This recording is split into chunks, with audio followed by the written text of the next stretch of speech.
وارحمنا معهم برحمتك يا أرحم الراحمين. لا إله إلا الله محمد رسول الله. بناء وأنزل من السماء ماء فأخرج به من الثمرات رزقا لكم.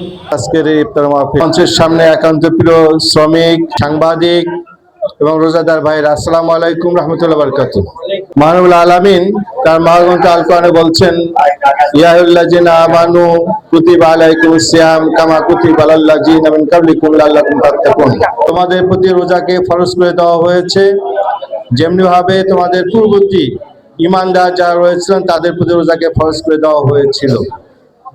আর এই রোজা এই কারণে ফরজ করে দেওয়া হয়েছে যাতে করে তোমরা তাকওয়াবান, খোদা ভীতি বা মুত্তাকি অর্জন করতে পারো। তাই রমজান মাস মূলত একটি প্রশিক্ষণের মাস।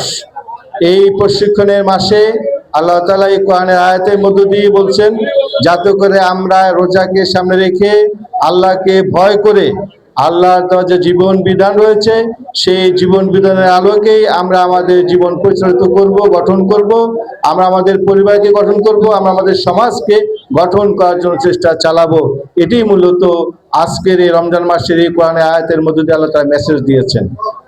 আসুন আমরা প্রকৃতপক্ষেই যে ঈমান নিয়ে এসেছি সেই ঈমানের উপর অবিচল থাকি এবং এই কোরআনের যে উপদেশ দিয়েছেন রমজান মাসের রোজাকে ফরজ করে দিয়েছেন যাতে করে আল্লাহ তাআলার যে বিধানগুলো দিয়েছে সেই বিধানের উপরে আমরা আমল করি। আসুন রমজান মাস, এই রমজান মাসের শিক্ষাটা হচ্ছে তার যে ইবাদত বন্দেগীগুলো যাতে আল্লাহকে ভয় করে, খোদা আল্লাহকে হাজির নাজির রেখে আমরা যেভাবে রোজাকে পালন করছি ঠিক তেমনি ভাবেই সকল কর্মকাণ্ডের ক্ষেত্রেই যাতে আমরা আল্লাহকে হাজির নাজির মনে করে আমাদের জীবনের সমস্ত যে অন্যায়গুলো রয়েছে, যে অপকর্মগুলো রয়েছে আমরা করে থাকি সেগুলো থেকে আমরা বিরত থাকবো। তাহলেই আসলে রোজাটাকে কাঙ্ক্ষিত মানে নিয়ে যাওয়া যাবে। সম্মানিত ভাইরা, রোজা আমাদেরকে কি শিক্ষা দেয়?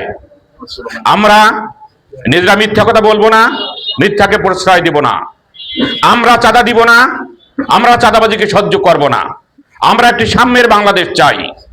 আল্লাহ রাব্বুল আলামিন কি বলেছেন?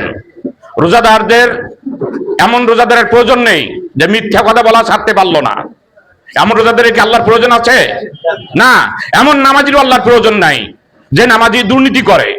এমন নামাজির প্রয়োজন আছে? আল্লাহ রাব্বুল আলামিন কোন হারাম টাকায় উপার্জিত কোন দান সদকা গ্রহণ করেন না।